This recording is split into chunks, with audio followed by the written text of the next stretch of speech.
Então, boa noite a todos que nos estão acompanhando.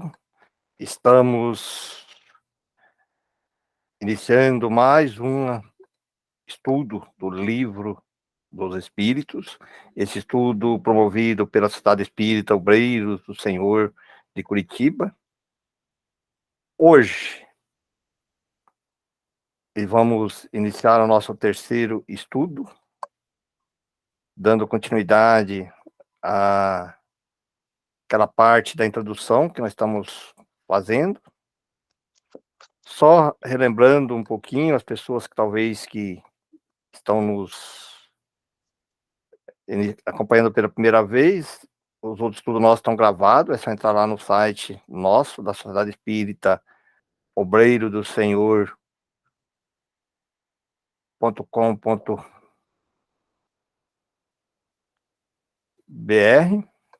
como que está aqui nessa página, e lá as pessoas encontrará esse estudo, como também encontrará os demais estudos realizados pela casa.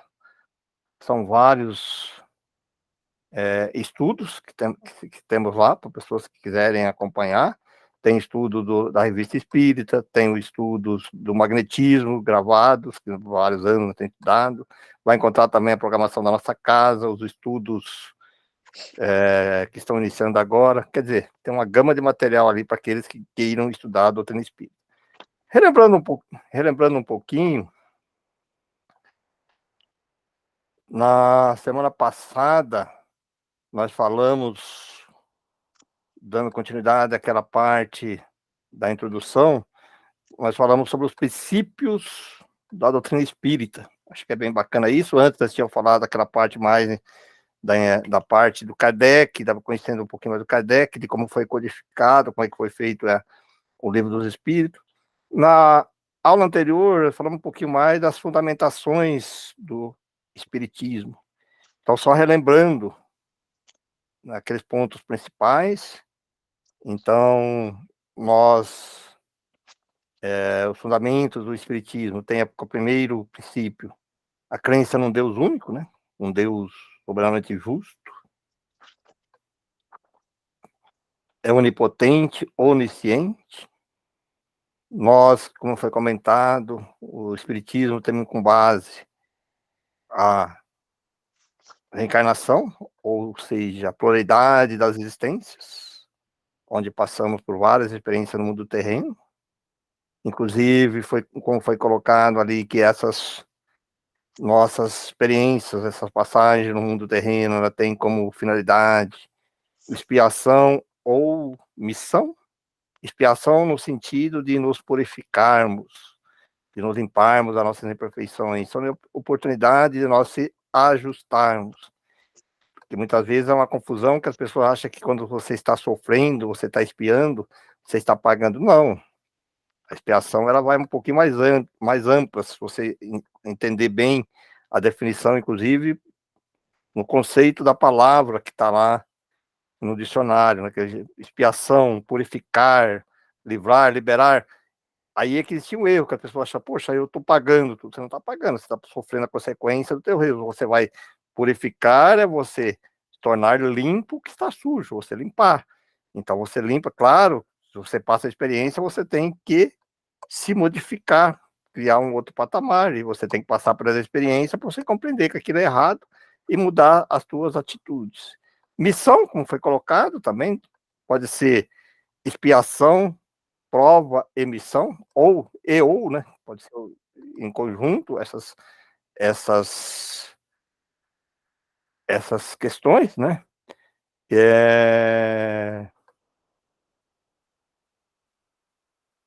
Também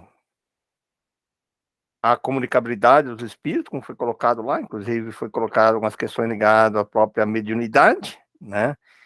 A mediunidade, ela pode ser desenvolvida, né? Algumas pessoas vêm com essa capacidade, então nós, os espíritas, o espiritismo, nós temos com essas premissas, que seria a existência de um Deus único, a pluralidade das existências, a comunicabilidade com o mundo espiritual. Então, são fundamentos que a gente daí tem que ter, né, para a gente dar continuidade ao nosso estudo. Hoje nós vamos falar um pouquinho mais sobre essas questões ligadas à, à doutrina espírita e à ciência, porque a doutrina espírita, ela tem, a Kardec coloca bem claro, é uma relação muito próxima, vamos dizer assim, em termos da ciência, de aceitar o que a ciência realmente comprova. Só que existe, e existia muito naquela época, existe hoje, muitas pessoas que confundem isso, de que querem utilizar da ciência atual para você estudar uma filosofia, uma ciência totalmente diferente, que não tem nada, nenhum parâmetro no mundo terreno. E é nisso que o Kardec se baseia, é nisso que nós vamos comentar hoje aqui, que ele faz essas críticas, que, como foi colocado, o Espiritismo, ele vem nos trazer aquela fé raciocinada, tudo tem que ter uma lógica, tem um sentido. E naquela época já existia as pessoas que faziam algumas críticas, baseadas em alguns parâmetros terreno, e hoje também existe isso, né? Alguns parâmetros terreno que não seria adaptado para você estudar a doutrina espírita, né? Bom,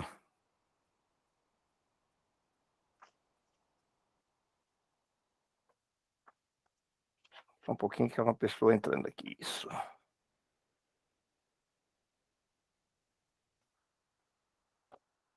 Bom, então vamos lá. Essa seria a parte 7ª aqui do estudo, da introdução, que é a doutrina espírita e a ciência. Para muita gente, a oposição das corporações científicas constitui, né, senão uma prova, apenas forte presunção contra o que quer que seja. Não somos dos que se insurgem contra os sábios, pois não queremos dar aso que de nós digam que escolcemos, né? Que é o que criticamos, que xingamos, que é uma palavra pejorativa, vamos dizer assim, né? Temos, ao contrário, em grande apreço e muito honrados nos julgaríamos se fosse contrário contados entre eles. Suas opiniões, porém, não podem representar em todas as circunstâncias, uma sentença irrevogável. Eu fico ouvindo isso, você imagina naquela época, né, as pessoas que faziam essas críticas aí, alguns que diziam sábado. Recentemente nós tivemos alguns problemas sérios, inclusive, questão ligada à ciência, quando a questão da Covid, que até hoje ainda, ninguém ainda, vamos dizer assim, comprovou cientificamente, aí a opinião de um valia peso mais do que o outro, porque o outro não sei o quê, então virou uma briga danada sobre essas questões, né? Então imagina naquela época também, né? E ele está colocando isso em relação à doutrina espírita, né? Desde que a ciência sai da observação material dos fatos, tratando de os apreciar e explicar, o campo está aberto às conjecturas. Claro. Cada um arquiteta o sistemazinho dispostos a sustentá-los com fervor para fazê-lo prevalecer.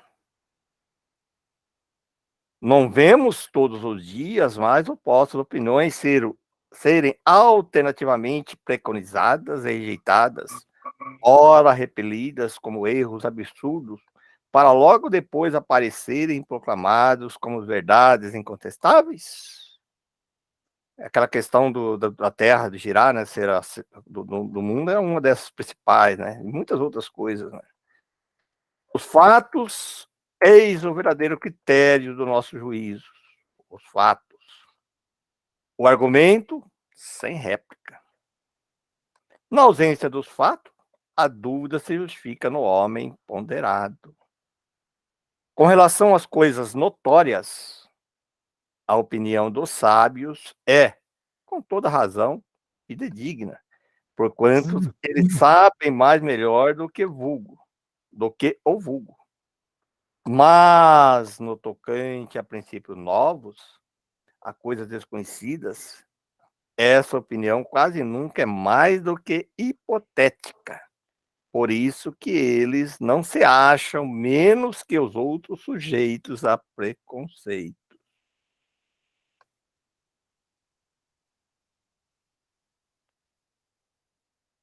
Direi mesmo que o sábio tem mais preconceito que qualquer outro, porque uma propensão natural o leva a subordinar tudo ao ponto de vista de onde mais aprofundou os seus conhecimentos.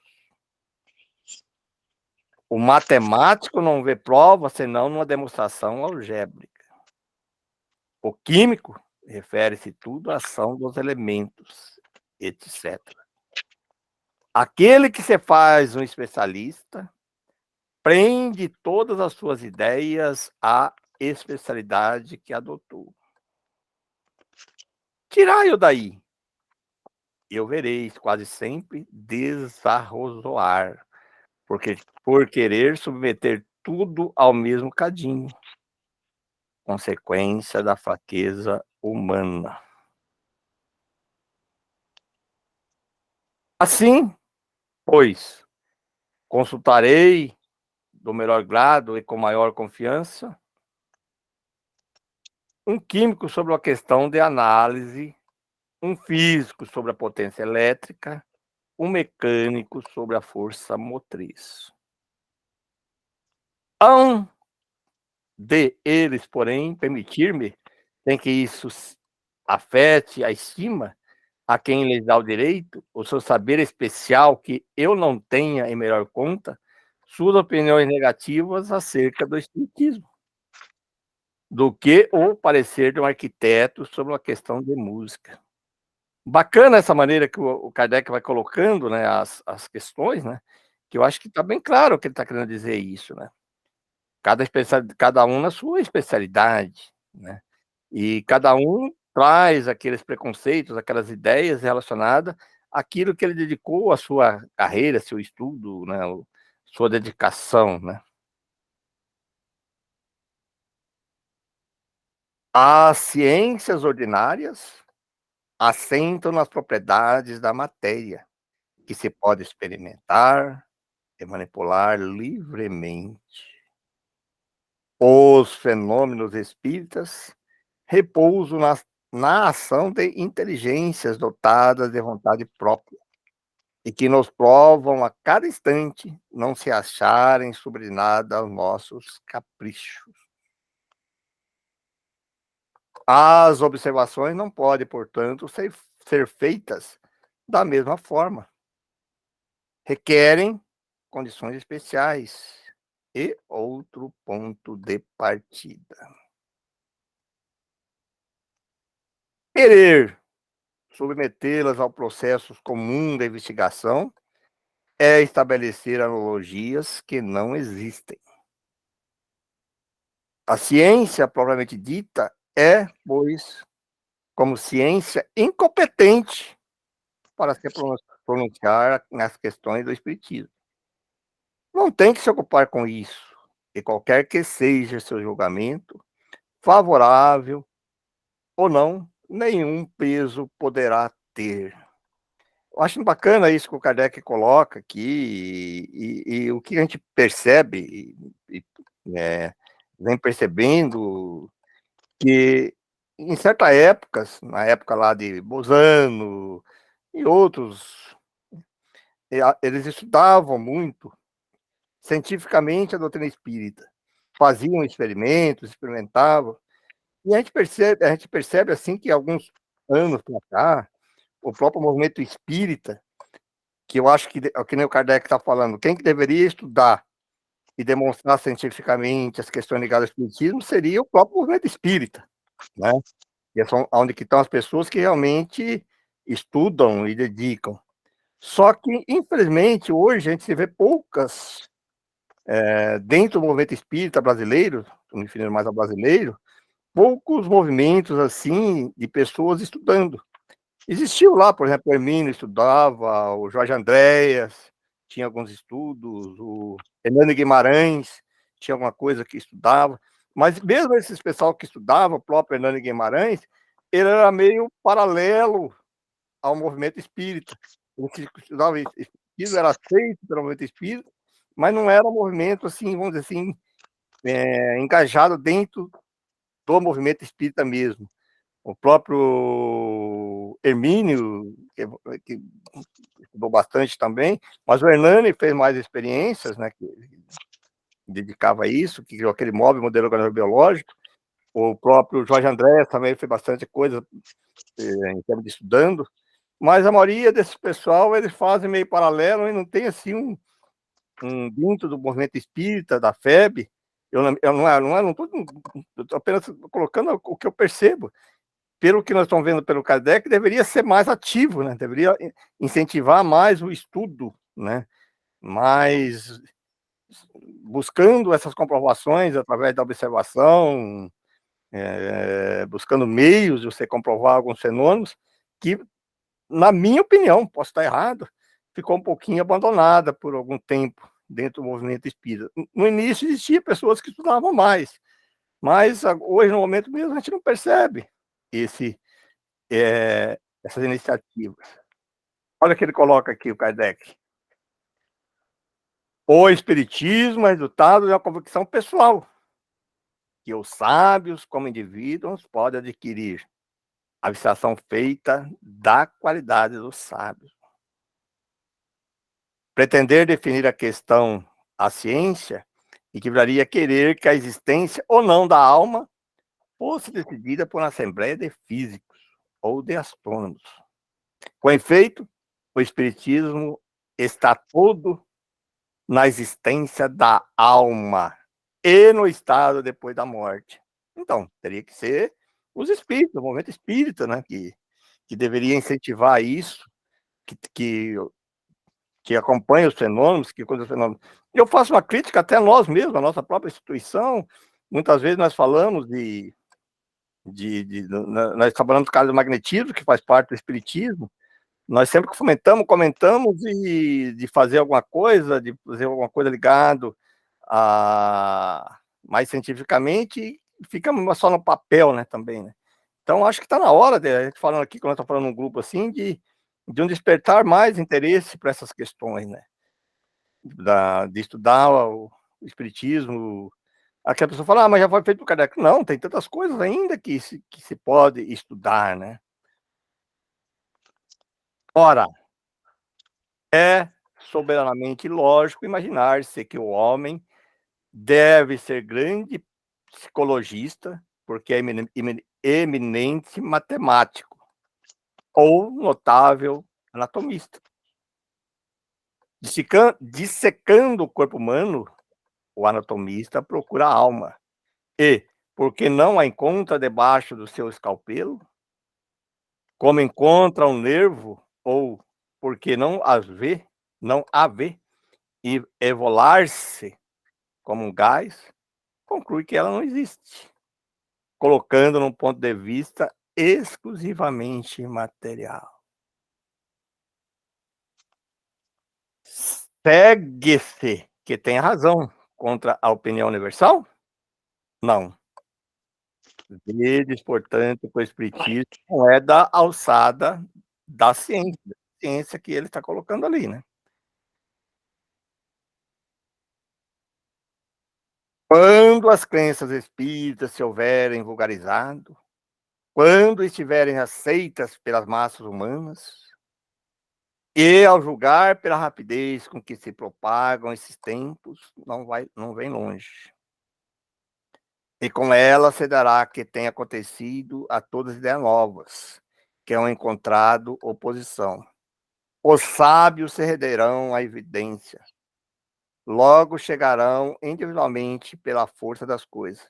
Isso também é uma coisa assim que Kardec acreditava que no século XX já estaria bem, o espiritismo estaria bem já divulgado e colocado, e não aconteceu dessa maneira, né? Hoje mesmo ainda tem muita resistência ainda, né? Não houve aquela propagação que ele imaginaria que seria, né? Do movimento espírita, em termos de mundo, né? Até então será intempestivo desviá-los de seus trabalhos especiais para obrigá-los a se ocuparem com assunto estranho, que não lhes está nem nas atribuições, nem no programa. Enquanto isso não se verifica, os que, sem estudo prévio e aprofundamento da matéria, se pronunciam pela negativa e escarnecem de quem não lhes subscreve o conceito, esquece que o mesmo se deu com a maior parte das grandes descobertas que fazem honra à humanidade.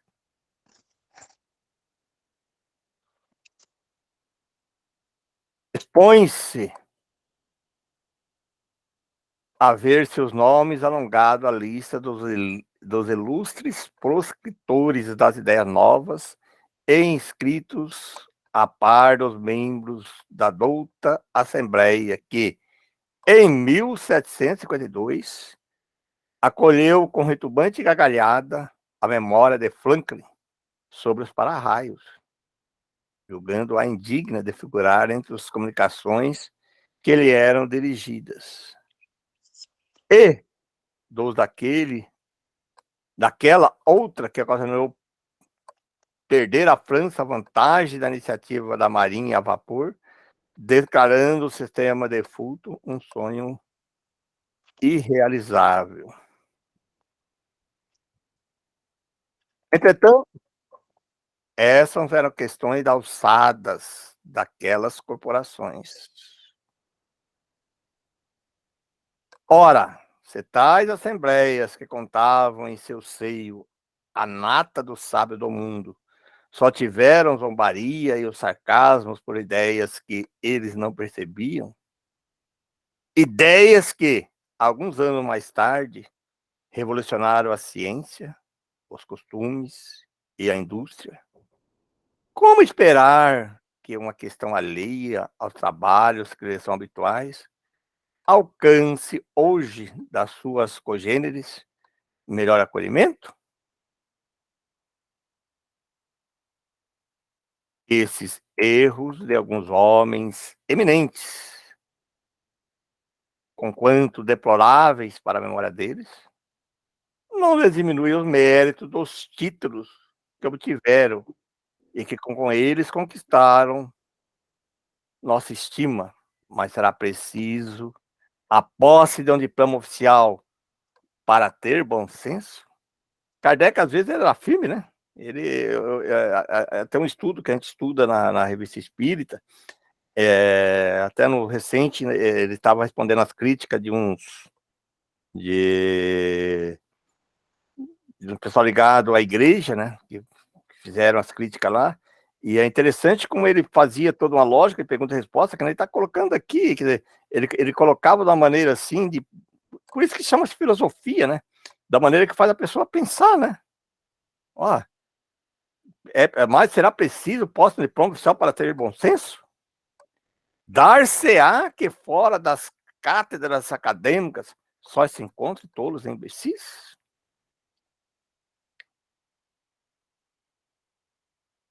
Digne-se de lançar aos olhos para os adeptos do espírito. Digam se só com ignorantes deparam, e se a imensa legião de homens de mérito que tem abraçado autoriza seja ela tirado a rol das crendices de simplórios, o caráter e o saber desses homens dão peso a essa proposição, pois que eles afirmam forçoso reconhecer que alguma coisa há. Repetimos, mais uma vez, que se os fatos a que aludimos se houvesse reduzido ao movimento mecânico dos corpos, a indagação da causa física desse fenômeno, caberia no domínio da ciência. Porém, desde que se trata de uma manifestação que se produz com a exclusão das leis da humanidade, ela escapa à competência da ciência material, visto não se poder explicar por algarismo, nem por uma força mecânica. Quando surge um fato novo, que não guarda relação com alguma ciência conhecida, o sábio, para estudá-la, tem que abstrair da sua ciência e dizer a si mesmo que o que se lhe oferece constitui um estudo novo, impossível de ser feitos com ideias pré-concebidas. Olha aí outra maneira, outra ideia de você colocar, você tem as ideias preconcebidas já que você vem de outras religiões, nós vemos em reencarnações e reencarnações e muito ligado a igrejas tradicionais que vem trazendo, aí depois quando surge uma coisa nova, se ela traz aquelas ideias preconcebidas para analisar, fica complicado.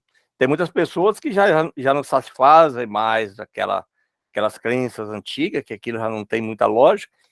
Foi um caso meu, quando eu cheguei, a doutrina espírita chegou em mim, que eu li a primeira vez, falei, opa, tá aqui, porque isso aqui para mim tem sentido, tem lógica. Mas se eu fosse querer entrar na doutrina espírita, trazendo todos aqueles preconceitos, aquelas ideias que isso aí não existe, porque falou que não existe, que não, aí eu não teria condições de conhecer e de estudar a doutrina espírita, né? Porque são as ideias preconcebidas pela sociedade que nós trazemos em várias passagens pelo mundo terreno, né? Ó, o homem que julga infalível a sua razão está bem perto do erro. Olha só, o homem que julga infalível a sua razão está bem perto do erro. Mesmo aqueles cujas ideias são mais falsas se apoiam na sua própria razão. E é por isso que rejeitam tudo o que lhes parece impossível. É porque aquilo que você não conhece, você diz que é impossível, né? Os que outrora repeliram as admiráveis descobertas de que a humanidade se honra, todos endereçavam seus apelos a esse juiz para repeli-las. Se chama razão, não é, muitas vezes, senão orgulho disfarçado e quem quer que se considere infalível apresenta-se como igual a Deus.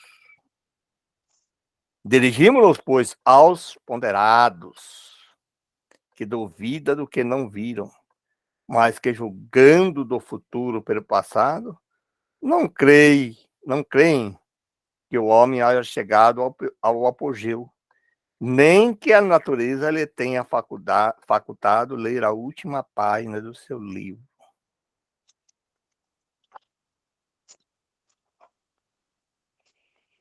Oitava parte aqui. Acrescentamos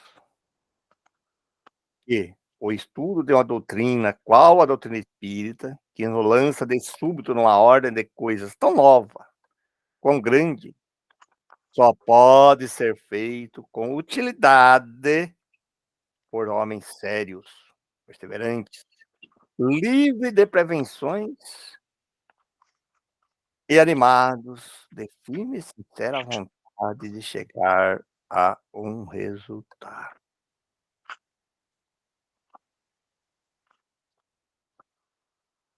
Não sabemos como dar esses qualificativos aos que julgam a priori, levianamente, sem tudo ter visto, que não imprimem a seus estudos a continuidade, gente, a regularidade e o recolhimento indispensáveis.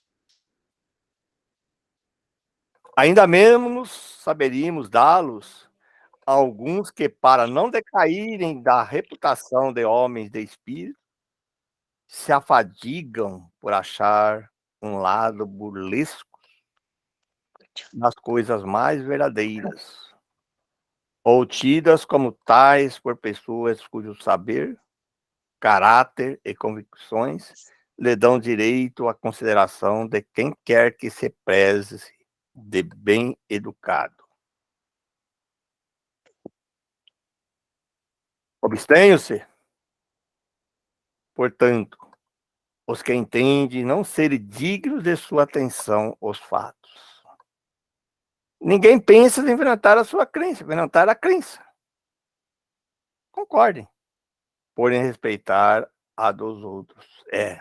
Isso eu acho que é uma coisa importante também, né? As pessoas falam que nós temos que respeitar as crenças dos outros. Perfeito. Mas os outros também têm que respeitar as nossas crenças, né? Que as pessoas às vezes querem que nós respeitamos as crenças deles, mas esquece de respeitar as nossas, né? Dos outros. Né? Aí é que está um ponto importante também nisso. O que caracteriza um estudo sério, vai voltando de novo aqui, é a continuidade que se lhe dá. Será de admirar que muitas vezes não se obtenha nenhuma resposta sensata às questões de si mesmas, graves, quando há propostas ao acaso e a queima-roupa em meio de um alivião de outras extravagantes?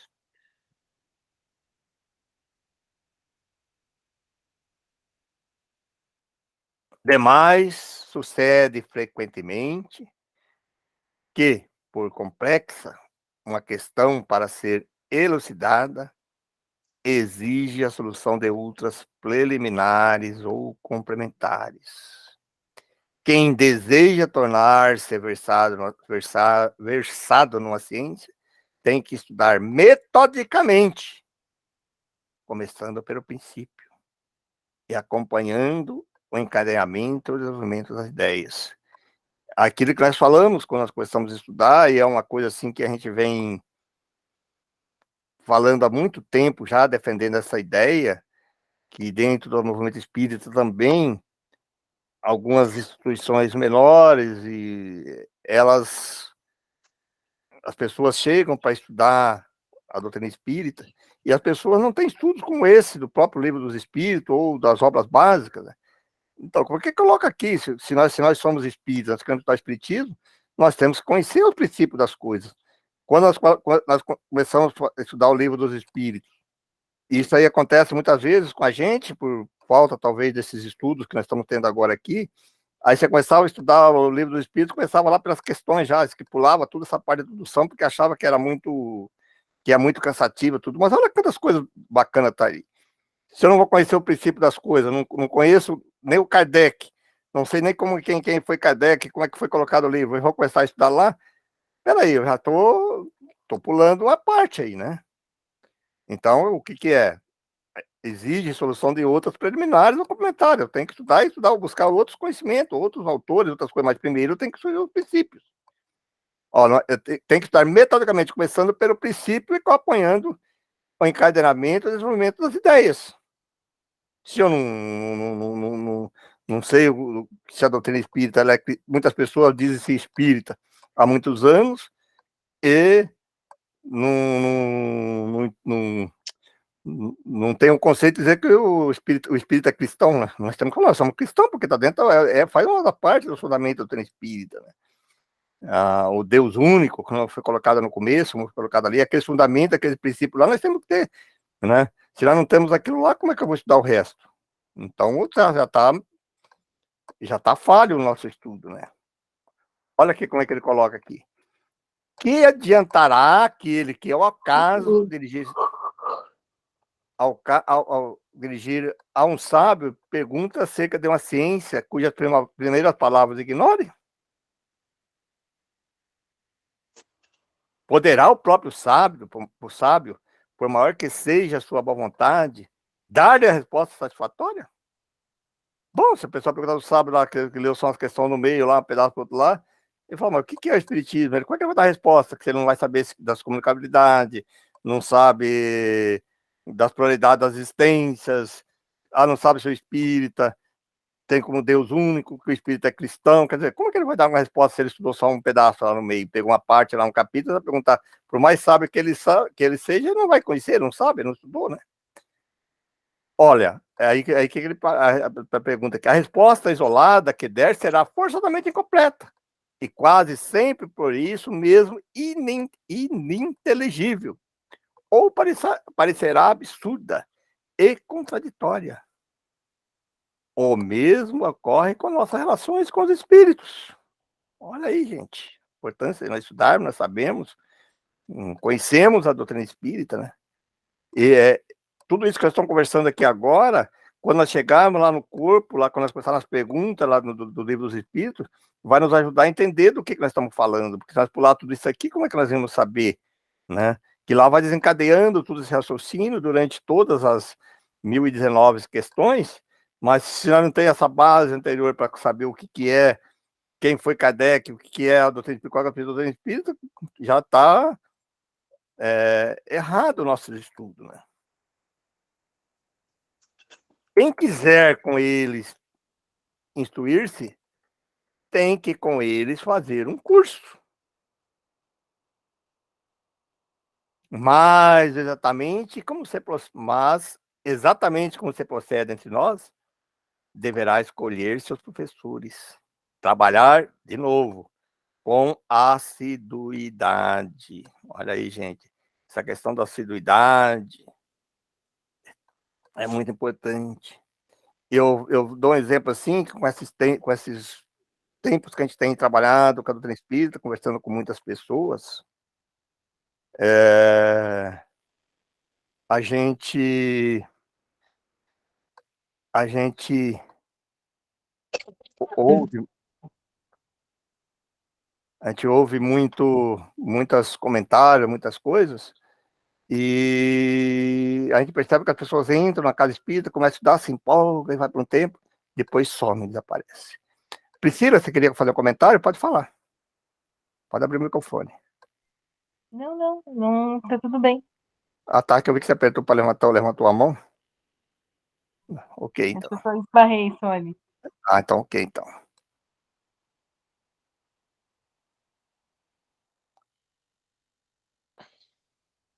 Então, vamos lá. Vamos dar continuidade, então.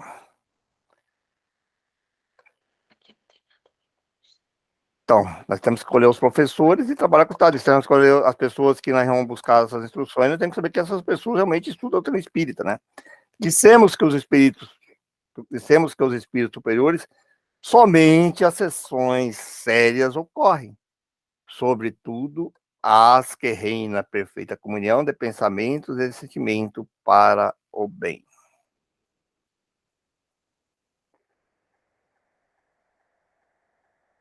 A leviandade e as questões ociosas os afastam, como entre os homens afastam as pessoas criteriosas.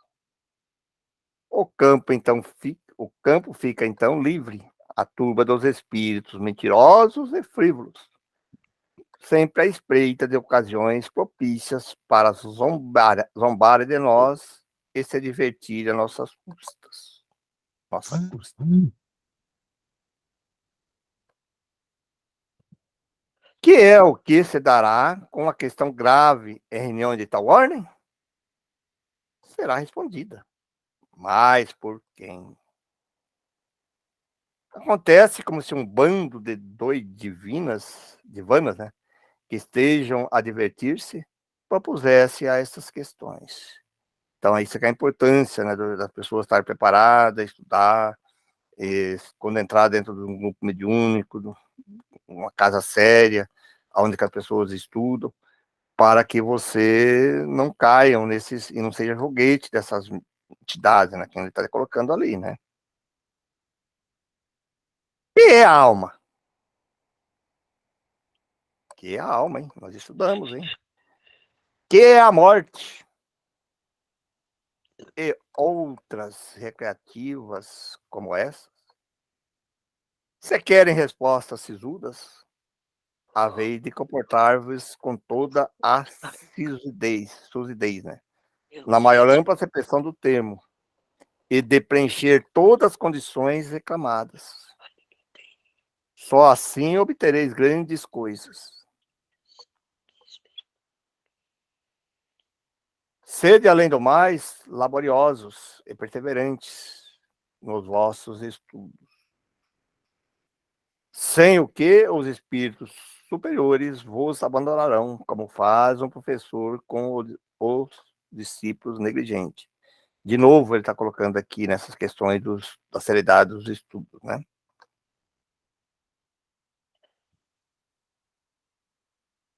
O movimento dos objetos é um fato incontestável.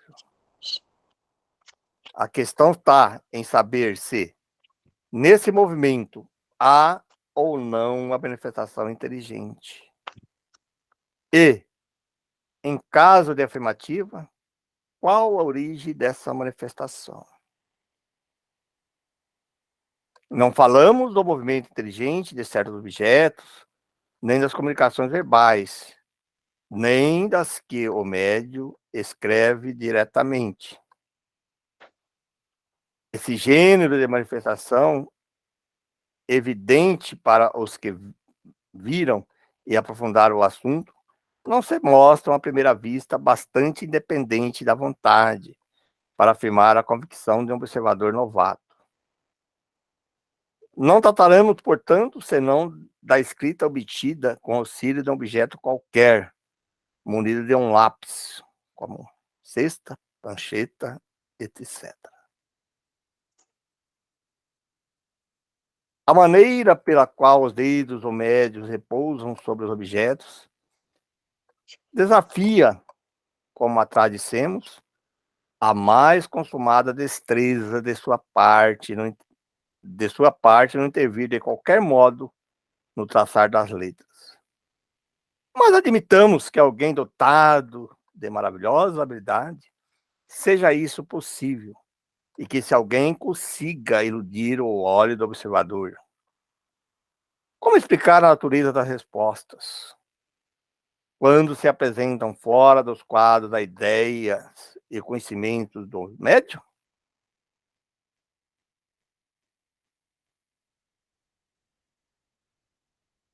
Note-se que não se trata de respostas monossilábicas, monossilábicas, né? Porém, muitas vezes de numerosas páginas escritas com admirável rapidez. Quer espontaneamente, quer sobre determinado assunto.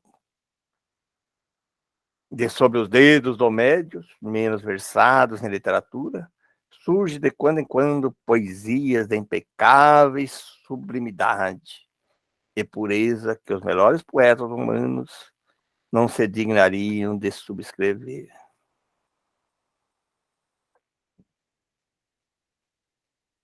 O que ainda torna mais estranho esses fatos é o que ocorrem por toda parte e que os médios se multiplicam no infinito. São eles reais ou não? Para essa pergunta, só temos uma resposta. Vede e observai. Não faltarão ocasiões de fazê-los, mas, sobretudo, observai repetidamente por longo tempo, de acordo com as condições exigidas.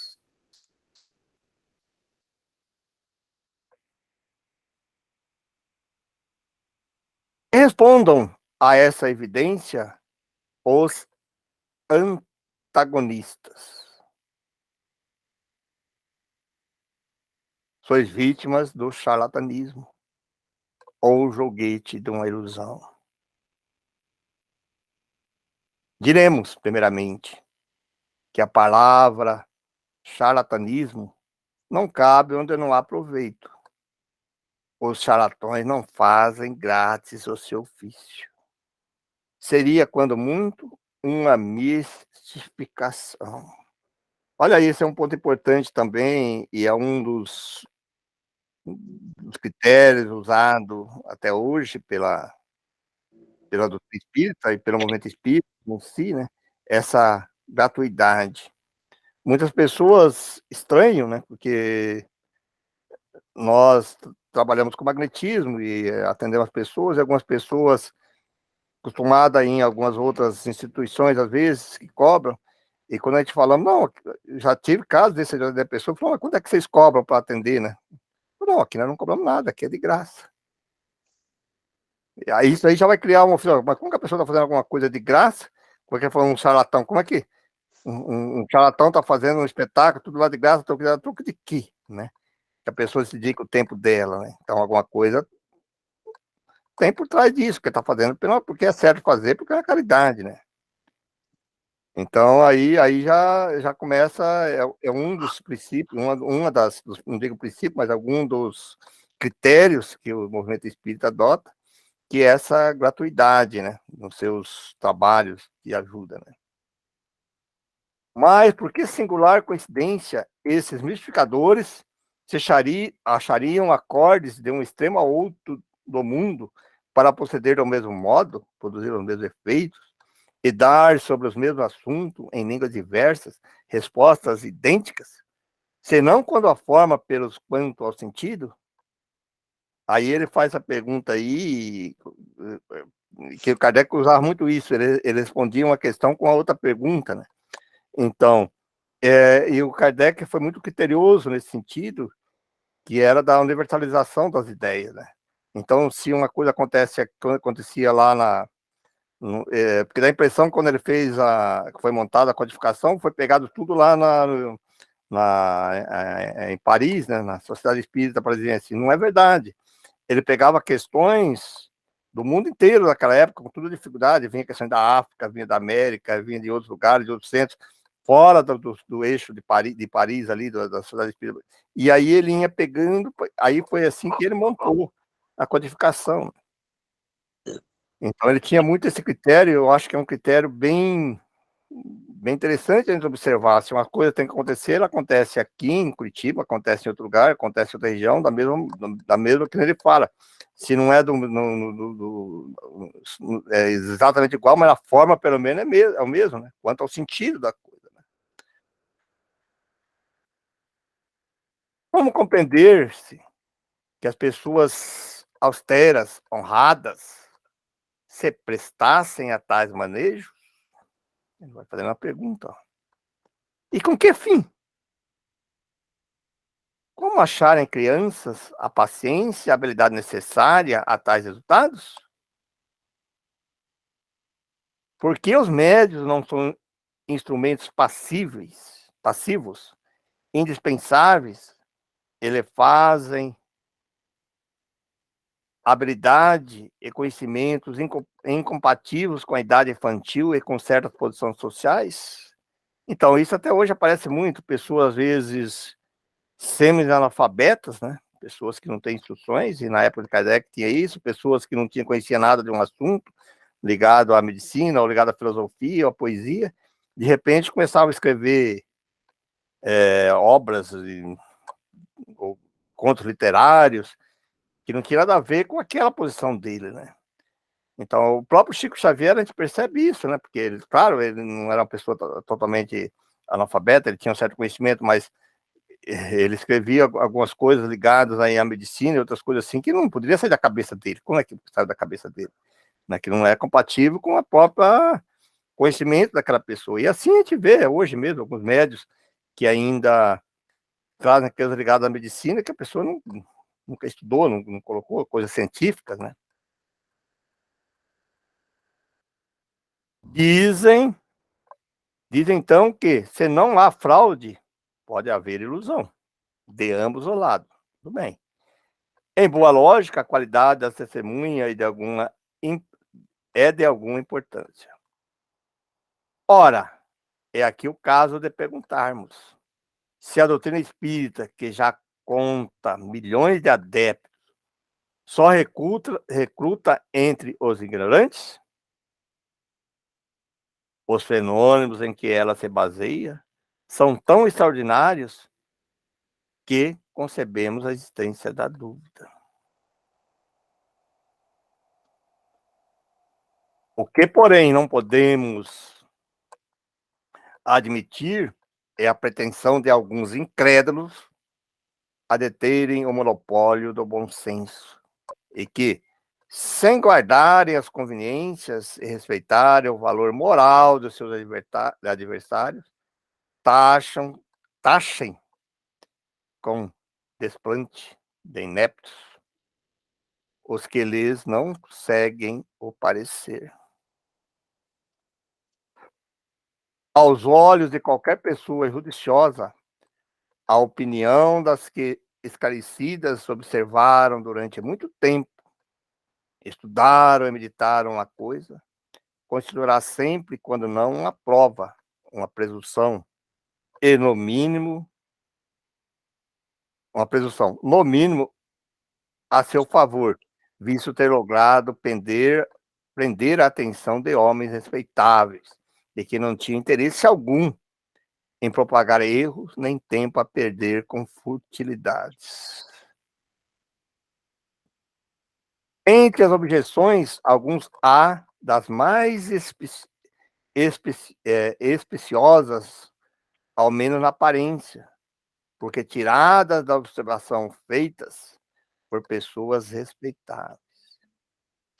A uma delas serve de base a linguagem de certos espíritos, que não parece digna da elevação atribuída a seres sobrenaturais.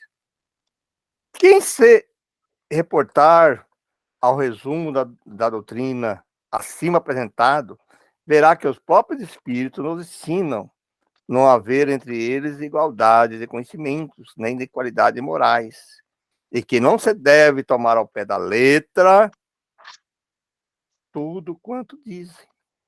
Olha, isso é importante também, tá, gente? As pessoas sensatas incumbem de separar o bom do mal. Porque tem umas pessoas também que começam a trabalhar no grupo mediúnico, aí vem uma entidade espiritual e começa a dizer algumas coisas, e as pessoas pegam aquilo ali né, colocam ali no pé da letra ali, não temos que seguir porque foi o espírito que falou. Kardec sempre disse isso, né? Que nós temos que passar tudo pelo bom senso, né? Analisar tudo. Indubitavelmente, os que desse fato deduzem que só se comunicam conosco seres malfazejos, cuja única ocupação consista em nos mistificar, não conhecem as comunicações que se recebem nas reuniões em que só se manifestam espíritos superiores. Do contrário, assim não pensariam.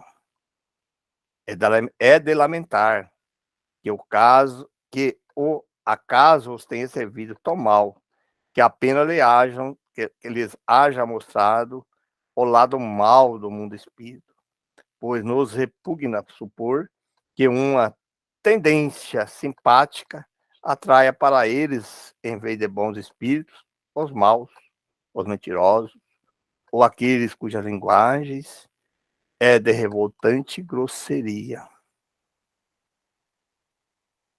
Poder-se-ia, quanto muito, deduzir daí que a solidez dos princípios dessas pessoas não é bastante forte para preservá-las do mal, e que, achando certo prazer em lhe satisfazerem a curiosidade, os maus espíritos disso se aproveitem para aproximar delas, enquanto os bons se afastam. Julgar a questão dos espíritos por esses fatos seria tão pouco lógico quando julgar do caráter de um povo pelo que se diz e faz na reunião de desatinados ou de gente de má nota, com os quais não entretem relações pessoas circunspectas, nem as sensatas. Os que assim a julgam se colocam na situação do estrangeiro, que, chegando a uma grande capital, pelo mais abjeto dos seus arrabaldes, né, julgasse de todos os habitantes pelos costumes e linguagem desse bairro, enfim. No mundo, no mundo dos espíritos, também há uma sociedade boa e uma sociedade má. Digne-se os que daquele modo se pronunciam de estudar, que se passa entre os espíritos de escola, e se convencerão de que a cidade celeste não contém apenas a escória popular. Pergunto eles: os espíritos da escola descem até nós? Responderemos: não fiqueis no subúrbio. Vede, observai, e julgarei, e julgareis. Os fatos aí estão para todo o mundo, a menos que eles sejam aplicáveis essas palavras de Jesus. Tem olhos e não veem? Tem ouvidos e não ouvem? Como variante dessa opinião, teremos a dos que não veem nas comunicações espíritas e em todos os fatos materiais a que elas dão lugar, mais do que a intervenção de uma potência diabólica. Novo Proteu, que vestiria todas as formas para melhor nos enganar. Não julgamos suscetível de exame sério, por isso não nos demoramos em considerá-la. Aliás, ela está refutada pelo que acabamos de dizer. Acrescentaremos tão somente que, se assim fosse, forçoso em que o diabo é, às vezes, bastante criterioso, ponderado, sobretudo, muito moral. Ou então, em que há pães de rabos. Efetivamente, como acreditar que Deus, só ao espiritismo do mal, permita que se manifeste para... Vou de novo. Efetivamente, como acreditar que Deus, só ao espírito do mal, permita que se manifeste para perder-nos, sem nos dar por contratempo os conselhos dos bons espíritos? Se ele não poder fazer, não é onipotente. Se pode, não faz, desmente a sua bondade. Olha aí. Ora, se era sedão, não pode deixar de ser como a permissão de Deus. Como então se há de acreditar sem piedade que ele só permita o mal com exclusão do bem? Semelhante doutrina é contrária à mais simples noção do bom senso e da religião. Bom, gente, era isso que eu tinha preparado para hoje, né?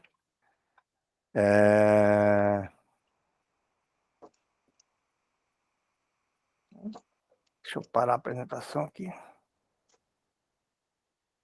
Então, é um tema bem interessante, ó, bem no horário, parece que eu coordeno certinho para terminar às 20 horas, né? Mas é que a gente já sabe pela experiência, quando os slides coloca, né?